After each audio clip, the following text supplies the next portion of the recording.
Bien, bonjour à tous. Je suis très heureux de vous accueillir pour cette visioconférence qui va être l'occasion de présenter le modèle irlandais des Youth Bank et de réfléchir ensemble à son ouverture charentaise à travers le prisme des jumelages et des échanges maritimes et transatlantiques. Euh, je vais décliner cette présentation dans un format relativement court de 40 à 45 minutes dans lequel va vous être présentée cette initiative audacieuse. Elle sera aussi déclinée en anglais pour favoriser la compréhension auprès de participants qui seraient anglophones. Je vous remercie en tous les cas pour votre attention et pour avoir répondu présent à cette invitation par votre présence.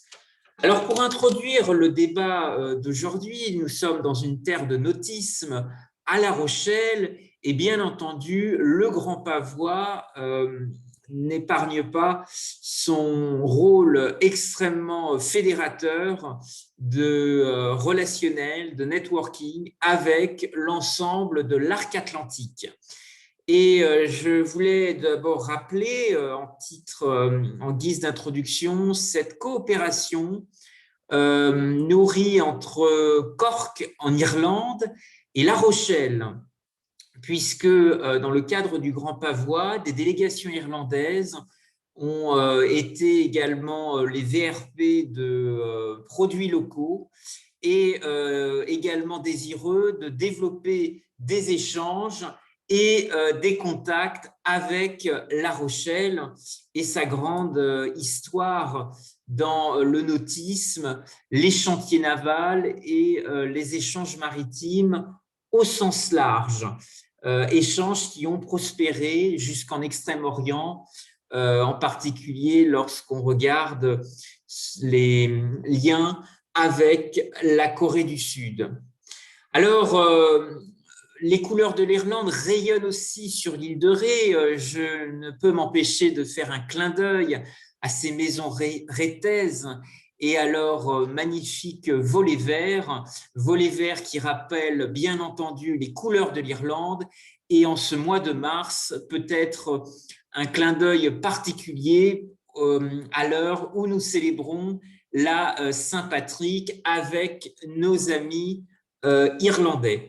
En tous les cas, ces maisons rétaises ont un charme fou et ces volets ouverts nous invitent à nous projeter sur l'arc atlantique, sur le prisme des échanges avec nos amis irlandais. Et puis, pour faire vivre justement cette relation, ce partenariat, il est important de s'injecter dans des réseaux formels, dans des circuits européens. Je voudrais mentionner Circular Seas, qui est une très belle stratégie d'alliance et de regroupement pour encourager l'économie circulaire avec l'ensemble des filières maritimes du territoire et travailler à la fois sur du recyclage, mais aussi sur de la valorisation des déchets plastiques qui malheureusement polluent nos côtes, nos îles et nos océans. Et l'idée de Circular Sea, c'est bien entendu de trouver collectivement de nouveaux leviers de créativité en termes d'économie circulaire, en matière d'impression 3D. Et c'est un axe, en tous les cas, qui me paraît extrêmement porteur pour développer les échanges avec l'Irlande. Est impliqué l'Institut technologique de Cork, le Cork Institute of Technology, dans ce partenariat. Et je pense que les universités pourraient tout à fait être moteurs et pionniers dans cette dynamique. Et puis, lorsqu'on parle d'échanges maritimes, il y a eu, bien entendu, des produits de convoitise, des produits exotiques qui ont placé La Rochelle et même l'île de Ré au carrefour de nombreuses relations d'échange, pas seulement dans le commerce hanséatique avec l'Europe du Nord, mais je voudrais aussi mentionner l'histoire des comptoirs qui ont joué un rôle important avec le sucre de Madère puisque les Irlandais venaient aussi s'approvisionner à La Rochelle, qui était un port précurseur, un port sucré de l'arc atlantique, puisque bien avant le développement de la canne à sucre dans les Antilles, en Caraïbes, Madère a été un poste, un laboratoire avancé où se sont développés des premiers échanges. Premiers échanges qu'il a fallu aussi matérialiser à travers des pièces de monnaie en bronze et en étain qui ont permis de développer des échanges entre la Charente-Maritime et l'Irlande. Et puis, si on regarde aussi un peu le prisme transatlantique, rappelez aussi le jumelage qui est important entre La Rochelle et New Rochelle, qui aujourd'hui géographiquement se situe sur la côte est des États-Unis, dans la banlieue de New York, et qui a été fondée en 1688, en particulier par des réfugiés huguenots rochelais. Et progressivement, l'expansion urbaine de ce territoire, de New Rochelle, a connu une ascension grâce en particulier à l'arrivée de l'immigration venue d'Irlande. Et je crois qu'aujourd'hui, la communauté irlandaise est encore extrêmement active à New York, dans l'écosystème extrêmement dynamique du financement à l'innovation, et que ce soit à la Saint-Patrick ou de grands rendez-vous new-yorkais peuvent être aussi des passerelles intéressantes à développer avec le port de La Rochelle. Je vais poursuivre mon intervention. Je vous parlais d'échanges en citant le sucre de Madère, mais ce sont aussi les huîtres, les coquillages qui ont été un formidable levier de contact et de rayonnement pour le territoire. Et je voudrais rappeler une œuvre d'un très grand écrivain qui a été visionnaire en proposant les États-Unis d'Europe. Cet écrivain précurseur, c'est Victor Hugo, qui a beaucoup regardé l'océan avec une œuvre exceptionnelle qui est Les Travailleurs de la mer. Et dans cette œuvre, Victor Hugo imagine la figure d'un roi au crinier de l'océan qui refuse l'usage de l'or et de l'argent sans son autorisation, et la seule monnaie dans son royaume est le coquillage, dont la mer est l'inépuisable coffre-fort. Alors cette prophétie n'est pas tout à fait un hasard, puisqu'elle s'est matérialisée de façon étonnante dans les relations entre la Charente-Maritime et l'Irlande. Ce coquillage a été également une monnaie très répandue en Afrique et dans l'océan Indien, et qui est toujours utilisée aujourd'hui et qu'on appelle le kauri.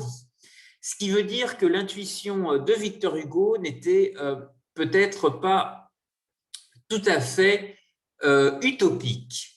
Alors, des relations fortes entre la Charente-Maritime et l'Irlande, elles existent à travers l'univers des coquillages.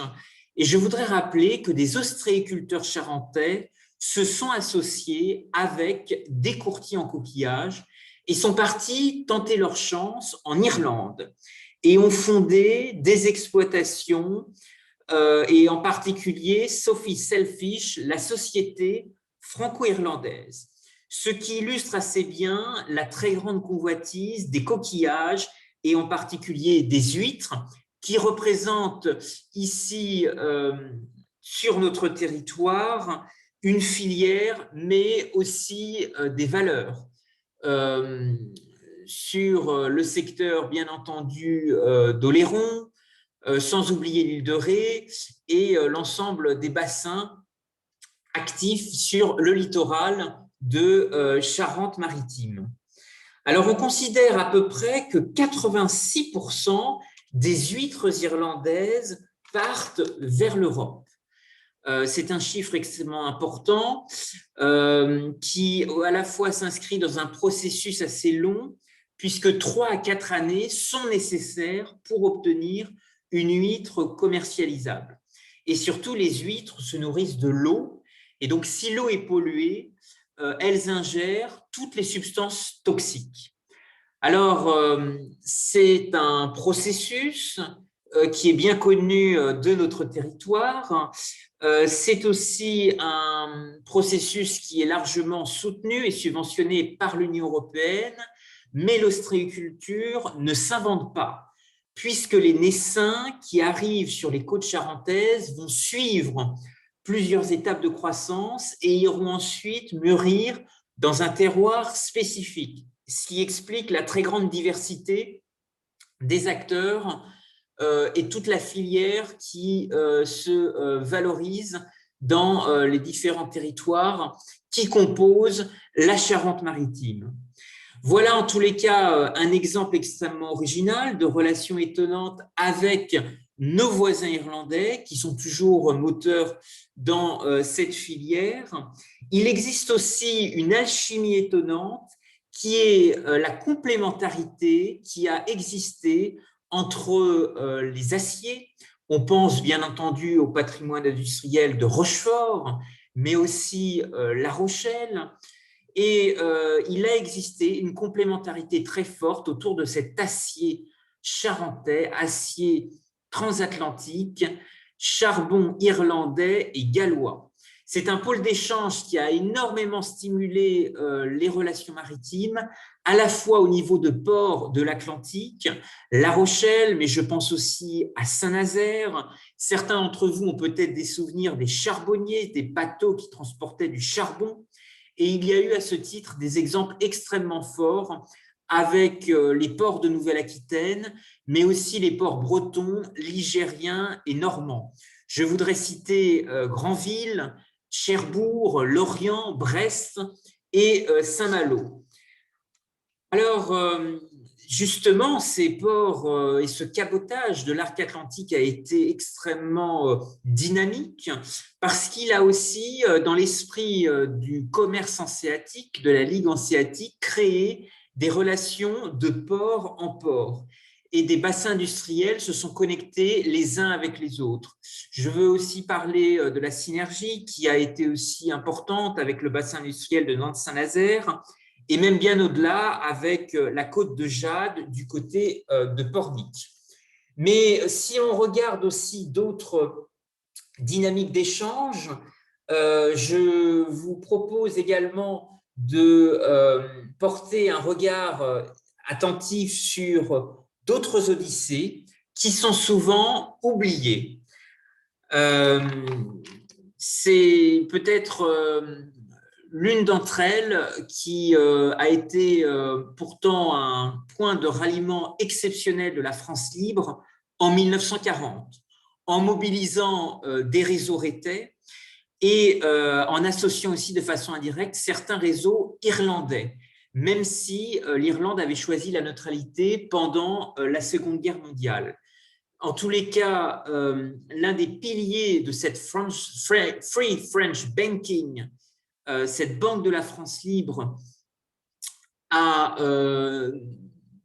été en partie stimulé, et ce pilier est une grande figure bien connue du territoire, puisque Cognac est la ville de Jean Monnet, fondateur de l'euro, et il avait été un argentier très important aux côtés de René Pleven pour aider à Londres le général de Gaulle dans la constitution de la Free French Banking pour financer les avances de guerre qui avaient été consenties à l'époque par le Royaume-Uni. Ce qui montre encore une fois que la mer a été un formidable pôle d'innovation et en l'occurrence un pôle exceptionnel de financement innovant. Alors, la mer crée des échanges solidaires et je voudrais aussi souligner que de grands écrivains irlandais ont aussi entretenu la mémoire, cette mémoire des conflits qui peut nous aider aussi à construire l'Europe de demain. Vous connaissez sans doute Samuel Beckett, qui est un grand écrivain irlandais, prix Nobel de littérature, et qui laisse un témoignage assez exceptionnel, à la fois par les échanges qui ont pu exister à travers des fondations, et je pense en particulier à la Croix-Rouge. Voilà en tous les cas un panorama historique qui nous permet de nous projeter aujourd'hui dans un contexte très particulier que La Rochelle connaît bien dans son passé maritime, dans son ouverture sur les mers et les océans. Et le contexte que nous vivons aujourd'hui, c'est le Brexit, un contexte relatif à la question des frontières. Le Brexit remet aujourd'hui fondamentalement des libertés communautaires que nous avons connues, avec en particulier des libertés de circulation qui ont permis des coopérations importantes. Je citais notamment Circular Sea, cet appel à projet européen dans le champ de l'économie circulaire qui associe Cork, La Rochelle et d'autres partenaires européens jusqu'au Portugal.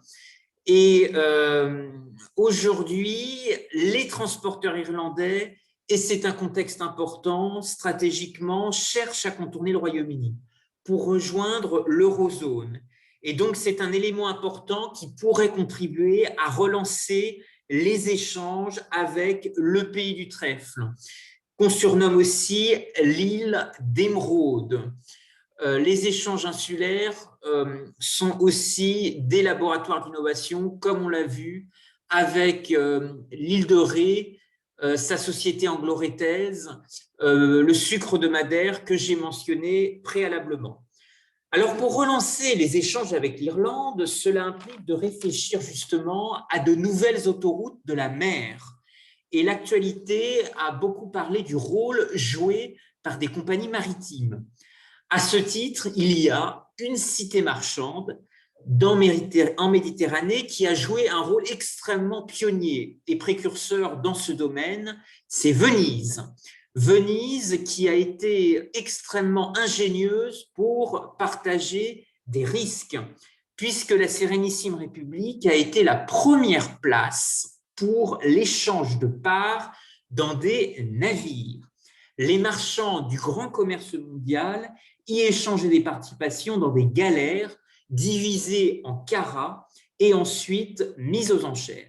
Et donc, ce système a permis un développement exponentiel de l'arsenal de Venise.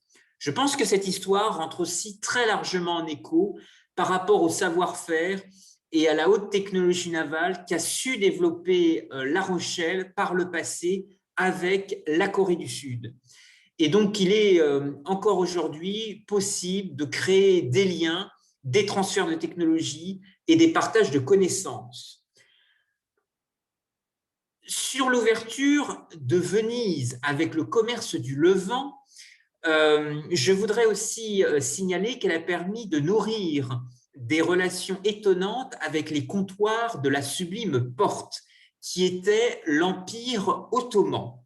Il y a un événement majeur qui a souvent été oublié en 1847. Ce sont des cargaisons qui ont été envoyées par le sultan depuis la Méditerranée pour apporter une aide humanitaire à l'Irlande. Et il existe encore des traces de ces contacts qui ont été tissés avec la Sublime Porte et les échelles du Levant. Alors j'invite les historiens à peut-être examiner si des comptoirs transatlantiques qui avaient des relations avec La Rochelle ont peut-être joué également un rôle dans ces échanges. En tous les cas, tout l'enjeu aujourd'hui, il est de partager de la prise de risque et de l'inclusion financière. Et c'est un sujet qui est constamment mis à l'agenda de grandes institutions, bailleurs de fonds et institutions multilatérales. Depuis 2016, le FMI a publié des études relatives à l'impact des technologies blockchain sur l'économie mondiale et interroge les possibilités d'inclusion financière. Alors, les îles innovent beaucoup dans ce domaine et je suis sûr que l'île de Ré pourrait peut-être être un laboratoire avec La Rochelle sur ces liens.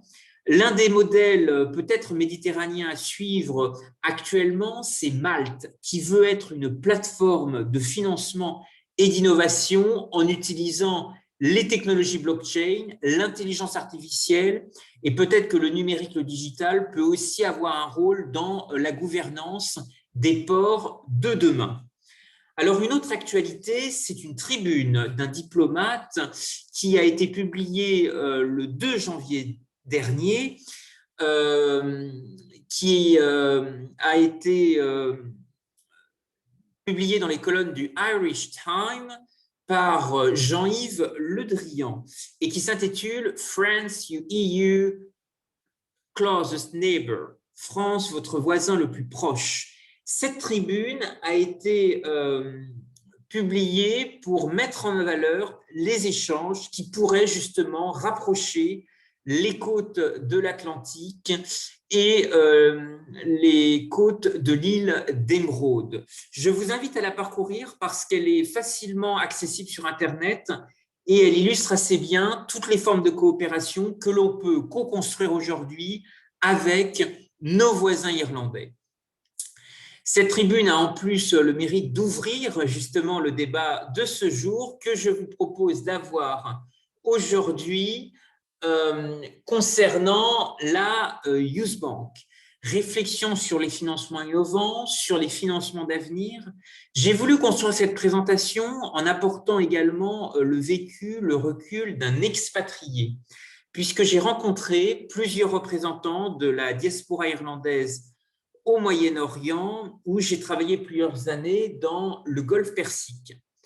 Et je pense qu'aujourd'hui, ce débat peut justement intéresser des diasporas qui ont permis de développer un rôle très important de toile économique et culturelle sur l'océan.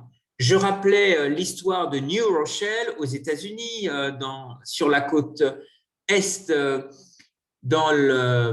sur les rives du Hudson River, dans la banlieue de New York, mais on peut, avec la diaspora irlandaise, s'ouvrir aussi très largement vers l'Asie, vers le Moyen-Orient et l'Extrême-Orient également, puisque La Rochelle, avec la Corée, a été extrêmement loin dans ces échanges. Nous allons, si vous le voulez bien, nous approcher plus spécifiquement du sujet qui s'inscrit dans la recherche de nouveaux leviers de construction et d'interdépendance européenne en considérant que l'argent est là pour investir et pour créer. Et c'est une forme d'énergie universelle dans les affaires qui permet de faire bouger les lignes et transformer les visions en réalité. Alors ce voyage dans l'espace et dans le temps permet de faire la transition autour du débat qui nous intéresse aujourd'hui. Qu'est-ce qu'une Youth Bank ? Est-ce qu'une Youth Bank peut prendre forme à La Rochelle en s'appuyant sur les réseaux celtiques ? Alors, c'est la publication que je vais vous présenter aujourd'hui et qui fait suite à un travail d'écriture avec des entrepreneurs et des cadres dirigeants. Il y a plusieurs années, le fondateur irlandais des Youth Bank a été invité à Paris pour présenter son concept. Et pour mieux comprendre l'alchimie inédite de ce projet, je vous mets en référence sur cette slide une petite vidéo que vous pouvez retrouver facilement sur YouTube et qui va vous expliquer le fonctionnement de manière opérante et l'implication des acteurs. Je vous transmettrai à l'issue de cette conférence les liens si vous souhaitez en prendre connaissance ou la relayer autour de vous pour discuter des opportunités d'expérimentation d'une Youth Bank sur le sol rochelais ou même rétais. Alors, qu'est-ce qu'une Youth Bank ? Eh bien, l'idée a essaimé au Royaume-Uni. Mais elle est née dans sa genèse dans les années 90 en Irlande, où plusieurs organisations en charge de l'expression citoyenne des jeunes s'unissent pour collecter des fonds et notamment financer des projets portés par des jeunes avec une vocation citoyenne. La particularité de ces youth banks, c'est qu'elles sont essentiellement gérées par des jeunes âgés entre 20 et 25 ans. Mais des référents plus âgés peuvent aussi venir en appui. L'un des éléments étonnants de cette expérimentation, c'est de faire en sorte que des facteurs de paix prévalent sur des facteurs de guerre. Et donc, le dispositif participatif, ce dispositif de banque participative, a aussi permis de réconcilier des catholiques et des protestants en mobilisant des acteurs jeunesse. Et c'est quelque chose qui est très important pour justement faire émerger cette génération de marchands de paix et de prospérité. Alors, comment se positionnent les youth banks?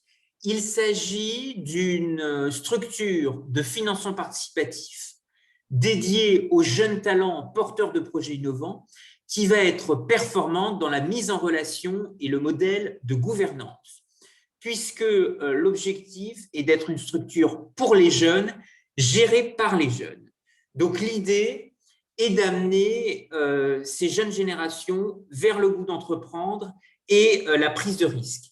Et donc, au final, semer les graines d'un écosystème très fort en matière de création de valeur avec des références philosophiques qui remontent à la notion subjective de valeur chère à Démocrite, à Aristote, mais aussi à saint Thomas d'Aquin. Alors, il ne s'agit pas de faire doublon avec les dispositifs existants qui sont déjà nombreux, Business Angel, fondations, fonds de dotation, structures publiques d'appui à l'innovation, ce que proposent aussi beaucoup d'associations et de réseaux d'entrepreneurs. Il s'agit plutôt de trouver des modes d'action et de réflexion très innovants. Ça veut dire que les missions d'une youth bank sont très variées.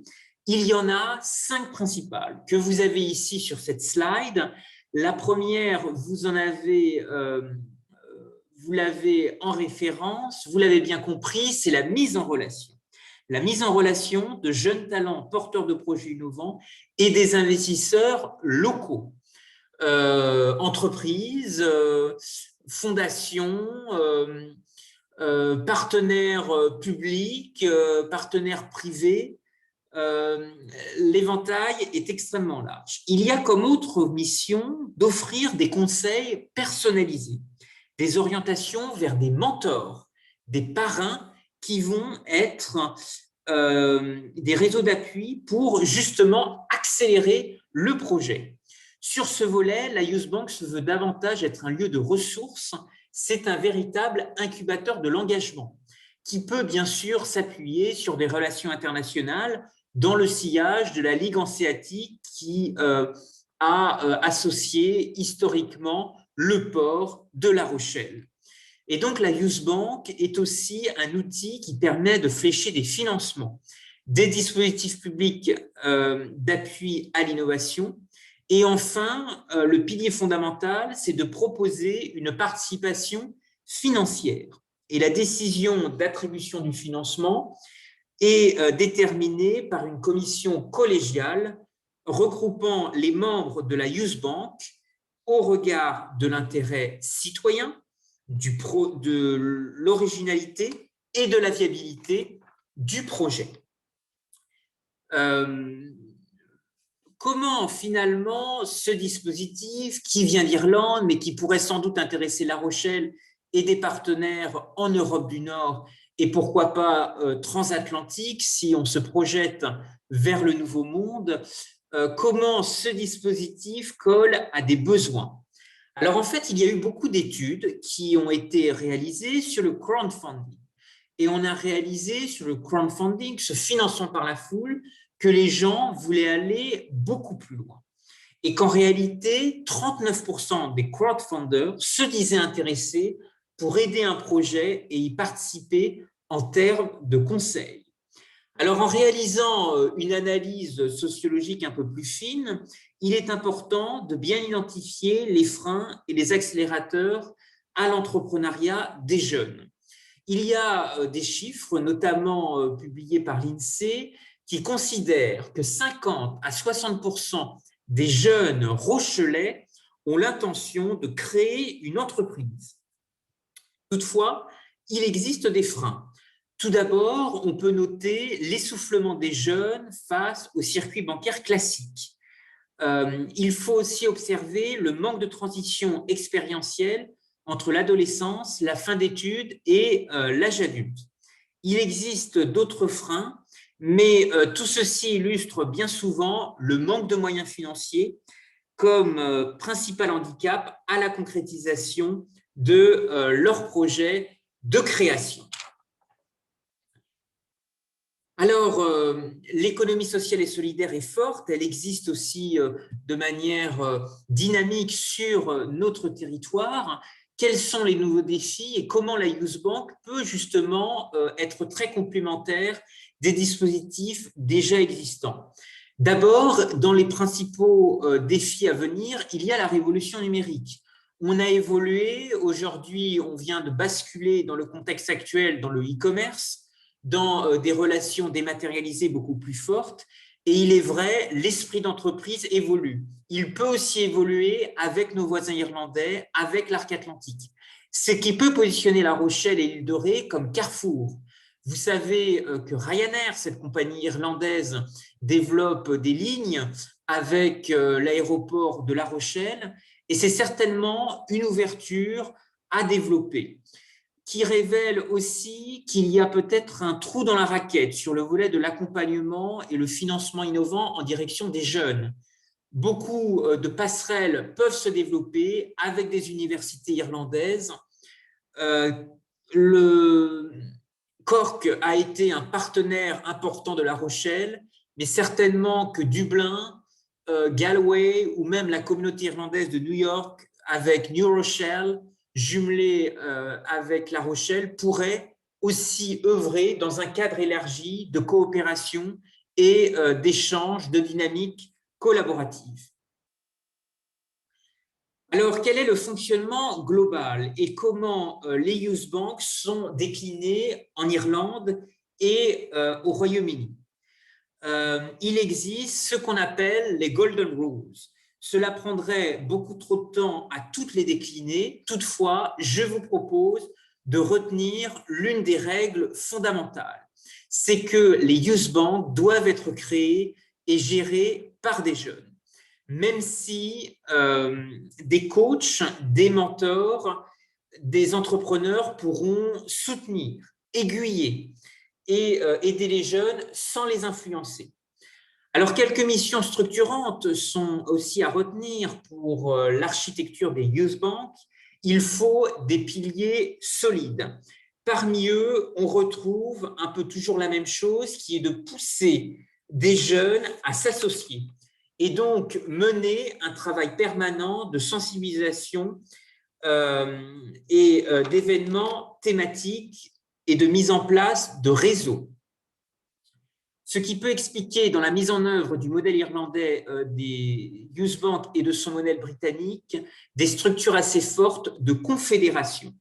Il existe des confédérations des Youth Banks en Écosse, en Irlande et en Angleterre.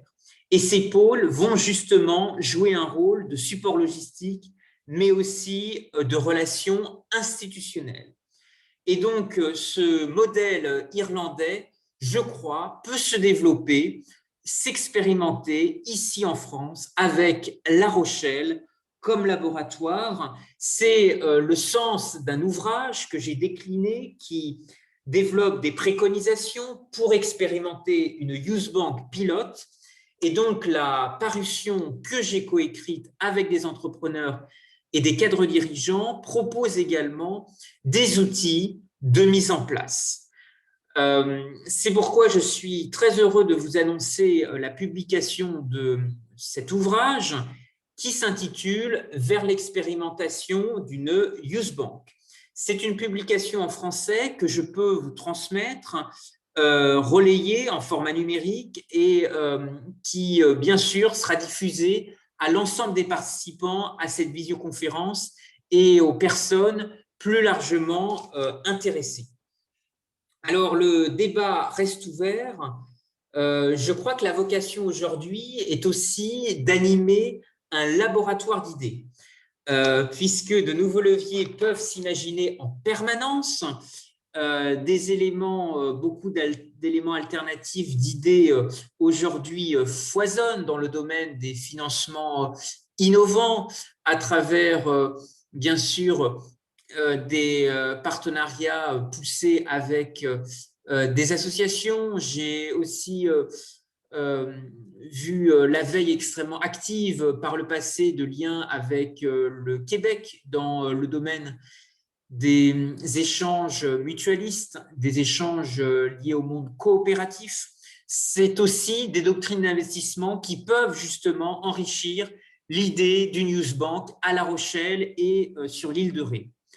Alors peut-être que certains d'entre vous ont à ce titre entendu parler du Media for Equity, qui est très actif en Irlande et au Royaume-Uni, qui consiste à offrir des espaces publicitaires à des associations et des startups.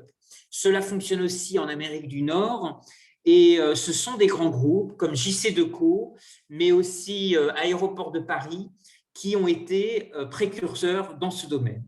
En tous les cas, c'est une voie qui est intéressante à explorer dans ce débat. Je vous invite également à faire part de vos réactions dans le cadre de plusieurs outils numériques qui permettent à chacun de rester en veille sur le sujet à travers un compte Instagram, également un compte sur Twitter et enfin une page Facebook qui s'intitule Usebank France, qui vous permet d'avoir l'ensemble de l'actualité du réseau.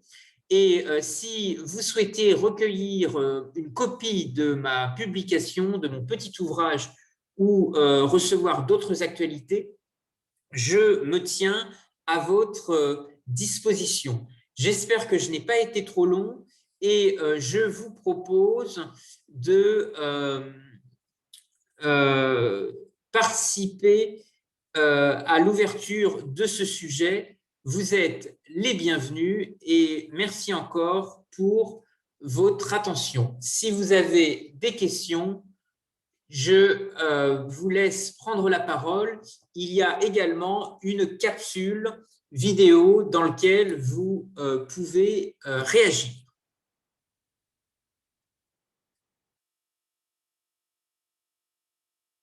Alors, si les questions ont du mal à arriver, euh,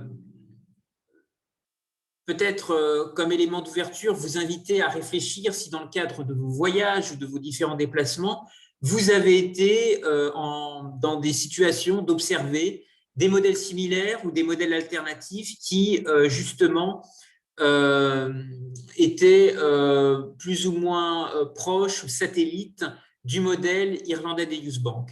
En tous les cas, cette visioconférence était l'occasion de réfléchir à son ouverture charentaise à travers le prisme des échanges, des jumelages et des échanges transatlantiques. Euh, Depuis l'époque antique, les liqueurs, je pense aux huîtres, mais aux coquillages, s'échangent entre les côtes irlandaises de l'île d'Émeraude et la Charente-Maritime. D'autres marchandises et comptoirs transatlantiques comme le sucre de Madère ont aussi fonctionné grâce à ce rôle de carrefour de l'étain, mais aussi de pièces de bronze qui étaient échangées entre la Charente-Maritime et l'Irlande. Si vous connaissez d'autres vecteurs d'échange, n'hésitez pas à les souligner, à les mettre en valeur. Je voudrais vous parler aussi du coquillage qui a joué un rôle extrêmement important en termes de monnaie d'échange. C'est bien entendu en Afrique et dans l'océan Indien que son rôle a été extrêmement développé, en particulier le kauri, qui était véritablement utilisé comme une monnaie. Cette conférence devait durer 40 minutes. Je vous propose de continuer les échanges dans la capsule de questions-réponses vidéo et je me tiens à votre disposition si vous souhaitez y participer. Merci à vous et excellente journée.